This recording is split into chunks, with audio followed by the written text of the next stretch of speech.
Quand le runner revient au contact après un silence. Bonjour à toutes, bonjour à tous. Je suis Perle, votre médium énergéticienne. Je vous ai annoncé la couleur, capsule dédiée aux flammes jumelles, aux âmes sœurs sacrées aussi. D'ailleurs, entendez runner masculin sacré, chaser féminin sacré. Mais ce que je vais vous livrer dans cette capsule est valable pour les âmes sœurs sacrées également. Mais pour les flammes jumelles, puissance 100 000. Alors, quand est-ce que le runner revient vers son chaser? Différents cas de figure et comment l'interpréter. Runner comme chaser, hein. Que le runner peut-il en attendre? Les runners qui entendraient cette capsule, ça peut leur être utile aussi pour comprendre leur état d'esprit et savoir un petit peu comment ils se positionnent. Et comment ils peuvent aussi ressentir leur autre chaser se positionner par rapport à leur comportement. Je vous livre tout ça. Allez, n'hésitez pas à vous abonner, à partager cette capsule, ça peut en aider d'autres. À mettre un pouce vers le haut, ça me fera plaisir. Si vous souhaitez me joindre pour une consultation privée, juste en dessous dans le descriptif, vous avez un lien. Vous avez également un lien pour aller visiter le site perlevoyance.com. Vous avez un lien aussi pour nous rejoindre sur le canal Telegram, où on parle de toute autre chose que DFJ. On parle de ce qui se passe actuellement et de l'évolution terrestre. Bon, quand est-ce que le runner revient vers son chaser? Après un silence, hein, j'entends, bien évidemment. Un silence, une absence. Alors, je rappelle pour tout un chacun que le silence, d'un côté comme de l'autre, hein, que ce soit le chaser qui bouge encore ou que ce soit le runner qui revienne vers son chaser, parce que le chaser ne bougera plus, le chaser a franchi des caps et la blessure d'abandon se travaillant au fil du temps, le chaser ne bouge plus, n'a plus envie de se prendre des murs et n'a plus envie de voir l'irrespect du runner. Par voie de conséquence, les silences peuvent durer de quelques jours à quelques semaines, de quelques mois à quelques années. J'ai des relations flammes jumelles où le runner revient après 25 ans d'absence de contact. Alors je ne vous dis pas que c'est la majorité, non, non, c'est à la marge. Hein. Mais c'est qu'il y avait un travail à faire pour, au niveau de l'échelle cosmique, 25 ans ou 2 semaines, je suis désolée de le dire, mais c'est la même chose. C'est toujours que l'on a un travail à faire sur soi, mais passé, présent, futur se confondent. Et en fait, les chasers qui sont amenés à avoir 25 ans d'absence de contact de leur runner se rendent compte combien ils et elles ont travaillé sur eux. Bien évidemment. Les runners aussi, bien évidemment, de leur côté. C'était la parenthèse. Une absence, allez, de 1 an, 2 ans, 3 ans semble normale en aboutissement. Je précise ce genre de choses de façon à ce que tout un chacun puisse s'y retrouver.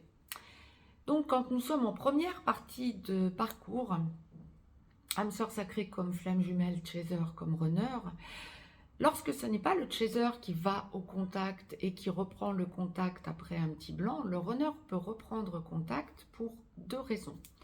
Se rassurer et se prouver que son chaser ne l'a pas oublié,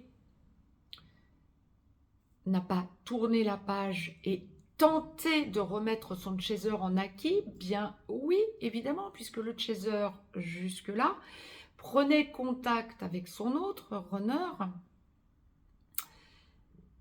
de peur d'être oublié par son runner, de peur que le runner tourne la page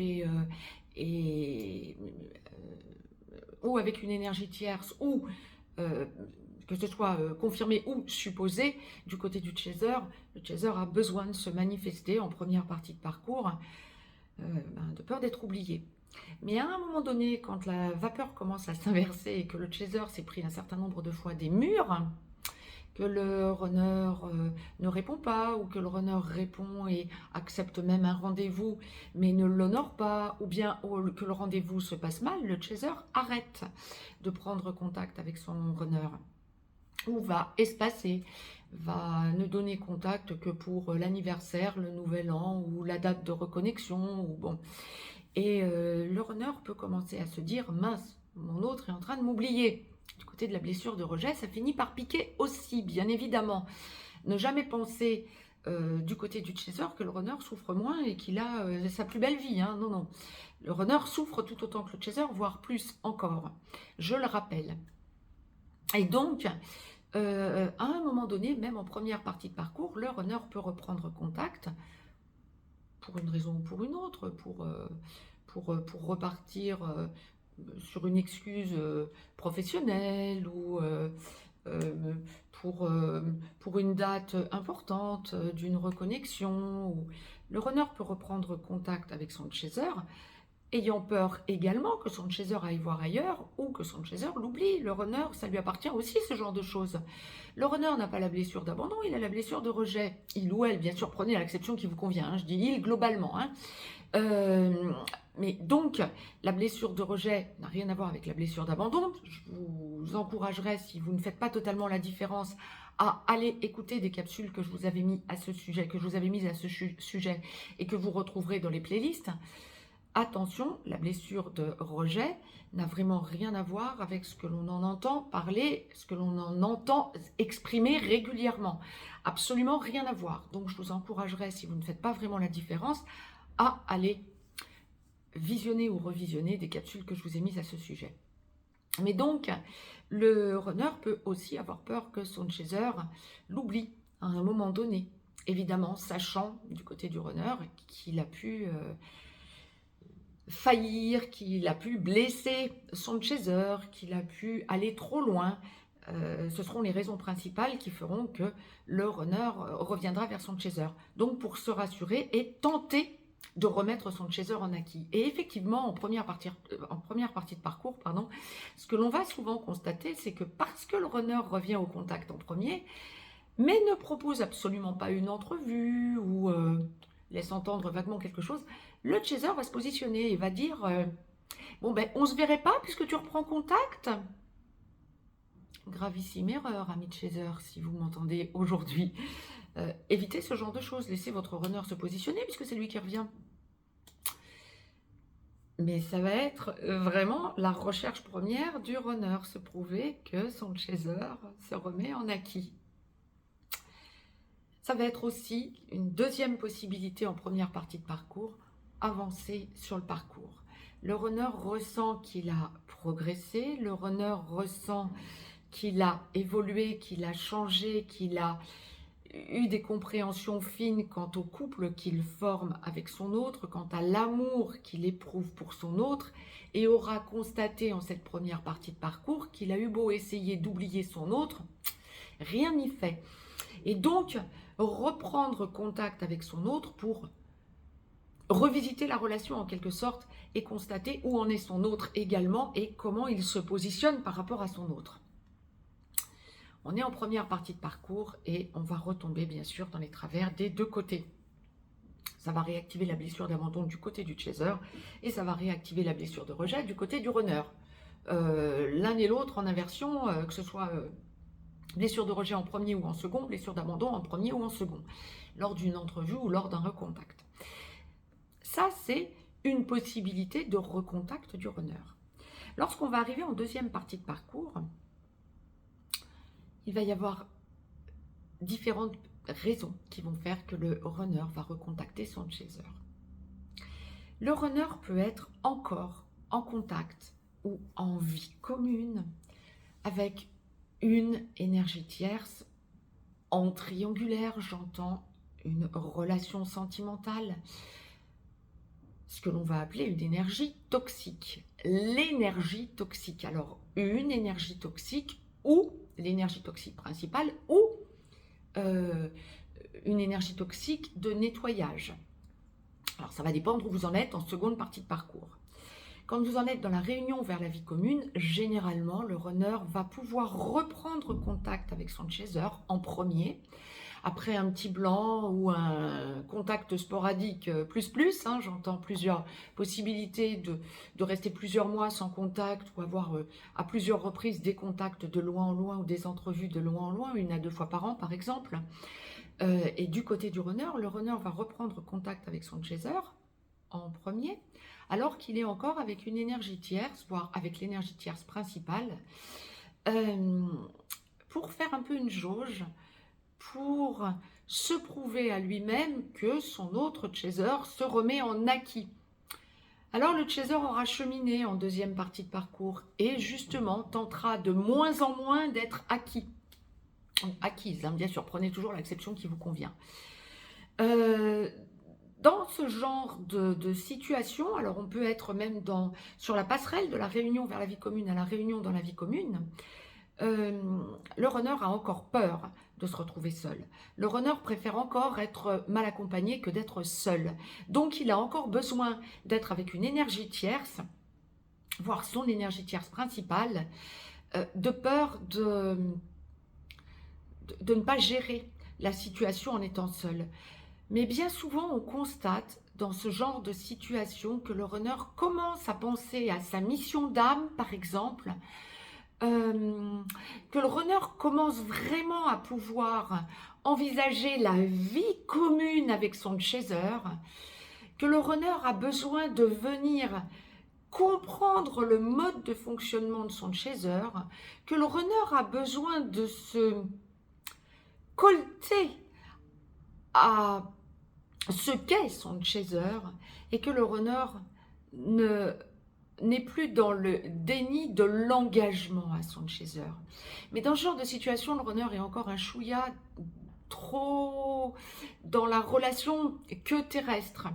Le runner a du mal à envisager que le couple qu'il va former avec son autre chaser, c'est un couple qui est en pleine évolution et dont l'évolution ne s'arrêtera qu'à la fin de la vie de l'un des deux, voire des deux. Le runner est encore ancré dans la logique du couple terrestre quasi exclusivement, mais par contre ne nie plus ou nie de moins en moins la singularité de ce lien. Le runner ressent avec puissance la force de ce lien et a besoin de connecter à son autre. Le runner ne nie plus non plus le fait de ce qu'il a vu avant l'enclenchement de la nuit noire de l'âme, donc en début de parcours, le fait de savoir qu'il va finir avec son autre et a besoin de se dire qu'il peut l'expérimenter, qu'il est apte à l'expérimenter. La seule chose, c'est qu'il n'est pas encore totalement dans le respect à son autre chaser, puisqu'en revenant vers son autre, bien, il est toujours avec son énergie tierce, en triangulaire, et donc le chaser ne peut plus l'accepter à un moment donné sur le parcours. Si on est dans la partie de la réunion vers la vie commune, le chaser peut encore l'accepter, ce genre de choses. À partir du moment où on enclenche la passerelle de la réunion vers la vie commune à la réunion dans la vie commune, le runner se réveille gentiment sur cette passerelle et va ressentir que son chaser ne peut plus accepter ce genre de choses. Et quand bien même il viendrait retâter le terrain pour remettre son chaser en acquis, ça ne peut pas fonctionner. Le runner est réveillé ou se réveille gentiment, secoue ses dernières poussières d'étoiles, a de plus en plus en conscience sa mission d'âme et ressent parfaitement que son chaser ne peut plus accepter l'inacceptable. Donc il est face à lui-même, ce runner. Soit il lâche l'énergie tierce, c'est toxique pour lui, et il en est de plus en plus conscient. Que ce soit la personne toxique ou que ce soit une personne de nettoyage. Hein. J'appelle nettoyage éventuellement pour un bon nombre de runners, des personnes qui vont venir ensuite leur permettre de s'équilibrer en un couple provisoire, mais c'est un provisoire qui peut durer quand même quelques temps, quelques mois, voire même quelques années pour certains runners. Après une grosse déstabilisation par l'énergie toxique principale, la vraie personne qui a fait travailler des deux côtés de chaser et runner sur leurs blessures respectives. Le runner peut être amené à avoir une énergie de nettoyage. Bon nombre de runners engageront directement la vie seule et n'auront pas besoin d'une énergie toxique ou auront peut-être une petite aventure de passage pour se prouver qu'ils n'en ont plus rien à faire.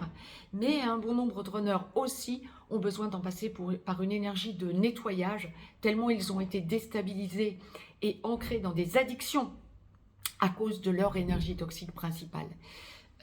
Et donc, à cet endroit du parcours, donc quand le runner réalise que son chaser ne peut plus accepter d'être en triangulaire, que ce soit avec l'énergie toxique réelle, celui ou celle qui fait travailler des deux côtés les blessures respectives chaser-runner, donc côté runner, blessure de rejet, côté chaser, blessure d'abandon, ou que ce soit avec une énergie de nettoyage, donc c'est pour ça que je voulais vous expliquer ce qu'est une énergie réelle de nettoyage, possiblement, encore une fois, hein, tous les runners n'en passent pas par là, le runner ressent qu'il doit en arriver à être seul. Et à partir du moment où il sera seul, bien qu'il soit réveillé, hein, à partir du moment où il sera seul, il sait qu'il pourra beaucoup plus facilement aller vers son chaser et lui proposer l'engagement. Ça mettra le temps que ça mettra, et c'est souvent ce que je dis aux chaser comme aux runners dans cette partie d'aboutissement en consultation privée. Eh ben ouais, vous faites ramer votre runner, ou bien, ben oui, vous êtes l'ex-runner et vous ramez pour vraiment convaincre votre chaser que vous avez changé. On se découvre dans cette partie particulière de ce parcours, hein, pour sortir de cette fameuse passerelle de la réunion vers la vie commune à la réunion dans la vie commune. Une fois le runner réveillé, ça va être une acception particulière du retour du runner, donc, et le retour réel. Le runner est dégagé de toute énergie tierce. Le runner, alors énergie tierce toxique, hein, j'entends, hein, en triangulaire. Le runner a travaillé le transgénérationnel et sur sa mission d'âme, a travaillé ses régressions karmiques et vient chercher son ex-chaser par la main pour engager la vie commune. Ben oui, mais c'est la partie où le runner va ramer. Et là, quand le runner revient, eh bien c'est le moment où il va le plus douter. Mince alors, j'ai fait tout ce qu'il fallait. Qu'est-ce qui fait que j'ai encore un tel obstacle? Pourquoi mon autre n'est pas convaincu? Ben parce que vous n'êtes plus les mêmes. Runner, vous avez changé de façon incommensurable. Votre autre aussi, chaser, ex-chaser. Mais vous voyez votre ex-chaser comme il était antérieurement. Mais ça n'est plus le même. Vous n'êtes plus le même, il n'est plus le même non plus, votre ex-chaser. Chaser, pareil, vous n'êtes plus le même, votre ex-runner n'est plus le même non plus. Il va vous falloir un certain temps pour vous accorder tous les deux et que vous trouviez confiance en vous parce que vous avez changé et que c'est l'engagement réel. Et là, c'est le vrai retour du runner. Le runner revient pour s'engager. Le runner revient dans l'observation. Il est dans sa mission d'âme. Il est dans le besoin de s'engager dans la vie commune à son autre. Il n'est plus prêt à partir et il est dans la conscience de devoir convaincre son chaser pas à pas. Ça mettra le temps que ça mettra. Le runner sera peut-être obligé de venir vers son chaser 2 fois, 3 fois, 5 fois, 10 fois, 20 fois pour convaincre son chaser qu'il a vraiment changé et que ça n'est plus le même. Mais pour en arriver là, le runner est seul, le runner ne va plus voir ailleurs, le runner est dans sa mission d'âme, le runner est ouvertement connecté à la source, le runner est prêt à s'engager à son chaser, le runner est dans l'authenticité, donc sans masque. À partir de là, on est dans la construction flamme jumelle en aboutissement. C'est la dernière acception du retour du runner. Je crois que j'ai fait le tour. J'en suis même certaine. Vous allez pouvoir vous y retrouver, chaser comme runner, beaucoup plus facilement. N'hésitez pas à partager cette vidéo. Mettez un pouce vers le haut. Je reviens vers vous pour d'autres chroniques. Je vous embrasse et je vous dis à très vite. Très très belle journée à toutes et à tous.